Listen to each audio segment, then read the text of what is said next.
দীর্ঘ 9 বছর পর নানা বাড়ি যাচ্ছি ময়মনসিংহ 30 সালে 2 সন্তান এবং ওয়াইফকে নিয়ে। নানি অনেক বেশি অসুস্থ, তাকে দেখার জন্য আসলে যাচ্ছি। বাসা থেকে দেরি করে বের হওয়ার কারণে পৌঁছাতে অনেক সময় লেগে গেছে। খুব দ্রুত রাতের খাওয়া দাওয়া শেষ করে ফেললাম, কারণ সকালের কুয়াশা দেখব বলে। বহু বছর শীতের সকাল এবং কুয়াশা উপভোগ করা হয় না।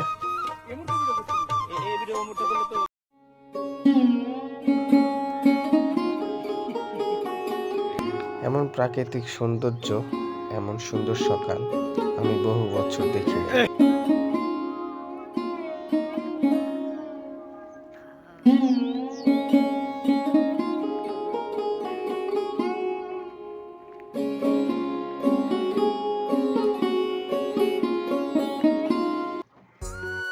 গ্রামীণ খাবার দিয়ে সকালের নাস্তা শেষ করলাম। বাজারে যাব, তাই নানিকে জিজ্ঞাসা করছিলাম তিনি কি খেতে পছন্দ করেন। বাজারে যেতে যেতেই রাস্তায় দেখতে পেলাম গোবরের তৈরি চাপলি কাবাব এবং শিক কাবাব। যাই হোক, দুষ্টামি করছিলাম আর কি আমার ওয়াইফের সাথে। ছোট্ট ছেলেটা বাজারে একটা গরু দেখতে পায় এবং সে দাঁড়িয়ে যায়, খেলা শুরু করে। যেহেতু নানা বাড়িতে প্রথমবার গিয়েছি আমার ওয়াইফকে সাথে নিয়ে, বাচ্চাদের সাথে নিয়ে, এজন্য আমার ওয়াইফকে দেখাচ্ছিলাম আমাদের বাজারে দোকান মার্কেট কোথায় কি কি আছে। সেখান থেকে কিছু বেকারির বিস্কিট, শুকনো বিস্কিট, এগুলো কিনলাম নানির জন্য। আগের দিন মাহফিল হওয়ার কারণে বাজারের মোটামুটি 90%ই বন্ধ ছিল। এরপর আমার বোন ফারিয়া, সে আমাদেরকে খুঁজছিল, বাইরে পর্যন্ত চলে এসেছে।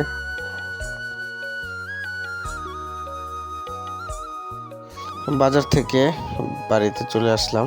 আমার ছেলে দড়ির মধ্যে দোল খাচ্ছিল, আমার ছোট বাচ্চা কিনে দুষ্টামি করছিলাম। তারা আসলে খুব এনজয় করছিল গ্রামের বাড়িতে, যেহেতু ছোট ছোট মামাতো ভাই বোন ছিল। এরপর আমি মাছ ধরার জন্য প্রস্তুতি নিচ্ছিলাম, মাছের টোপ বানাচ্ছিলাম এবং ছোট গ্যাংদের সাথে মাছ ধরার উদ্দেশ্যে রওনা হলাম। কই বাবা মারা গেছে? ওটা কি তুলাম? হ্যাঁ, ওটা খাওয়া যাবে নাকি? ওটা মরে গেছে না? তাহলে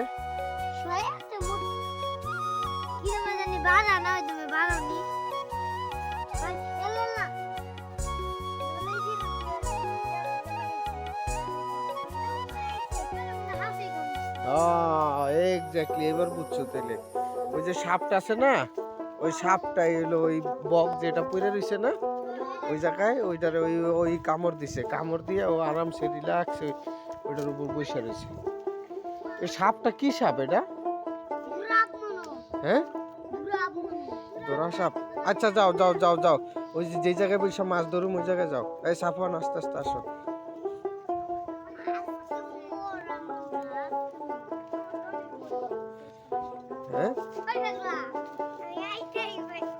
হ্যাঁ, এই সাবধানে সাবধানে যাও।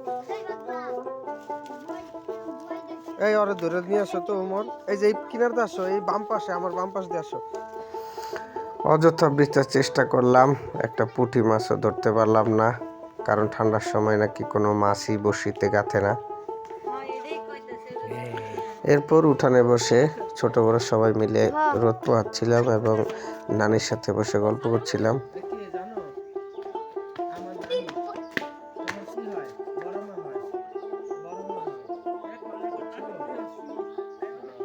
নানি আমার ছেলেদেরকে মাথায় হাত দিয়ে দোয়া করে দিচ্ছিল। এই কি করো তোমরা?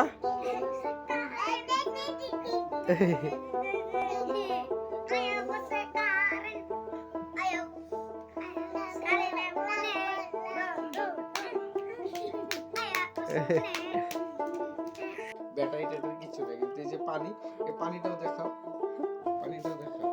এই পানির মধ্যে এটা দিলে লাইট জ্বলবে। এই যে আমি এই যেভাবে রাখলাম নরমাল একদম, এই যে দিছি, এবার দেখাও। জাদু আইলা, জাদু।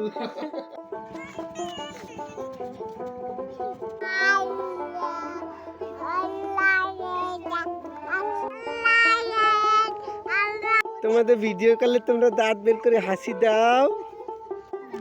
ছোট ভাই বোনদেরকে নিয়ে বিকেল বেলা বের হলাম নানির ভাই এবং বোনের বাড়িতে যাব। ভ্যানের মধ্যে করে যাচ্ছি, অটোরিকশা, এবং সবাই খুব এনজয় করছিল। আমি আসলে অনেক বেশি মজা পাচ্ছিলাম।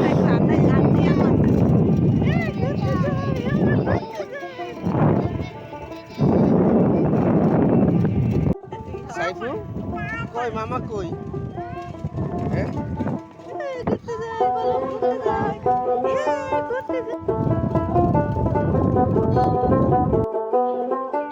অনেক বছর পরে যেহেতু গিয়েছি, তাই আমাদের সাথে অনেকে দেখা করতে চেয়েছে, তাই তাদের বাসায় আমাদেরকে দাওয়াতও করেছে।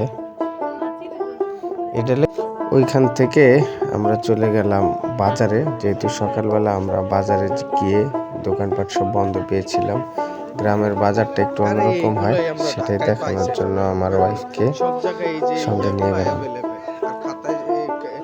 ওই যে আমার সবচেয়ে বড় মিস করছে ওই যে সরিষা আছে না, সরিষা ক্ষেত দেখতে চাইছিলাম। আমি তো জানি না কই পাওয়া যায় না।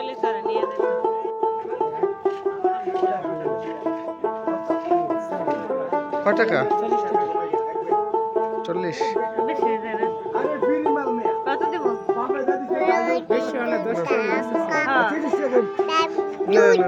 দেন 30 টাকা, তাহলে এই আরেক ফানা নেও, এরকম সেম আরেক ফানা দেন।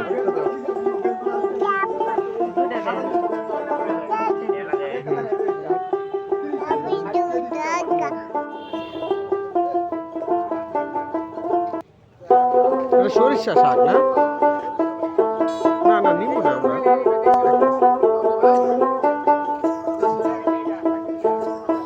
গুড় নিবো, গুড় গুড় পাবো কই? গুড় ভালো, এগুলো ভালো। গ্লাস বেচেন? গ্লাস ও জোলা গুড় এটি কয় টাকা করে আসছে? হ্যাঁ কয় টাকা করে? ভালো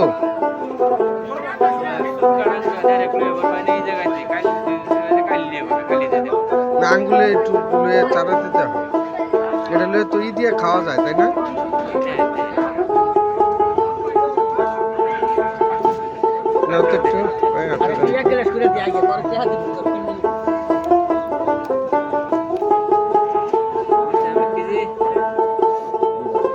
অল্প একটু আমার ভাঙ্গে দেন, একটু খাইয়ে দেখি কেমন গ্রান বাস আছে কিনা। অল্প একটু সাইডের থেকে ভাঙ্গে দেন।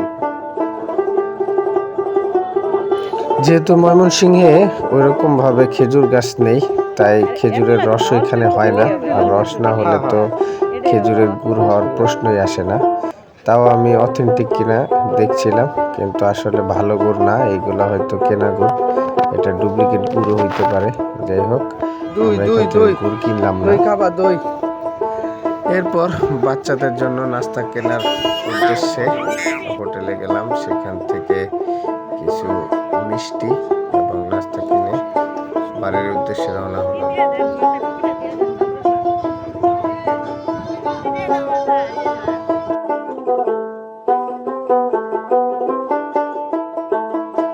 এইবার বিদায় নেওয়ার পালা, যেহেতু খুবই অল্প সময় নিয়ে এসেছিলাম নানির অসুস্থতা জেনে তাকে দেখার জন্য।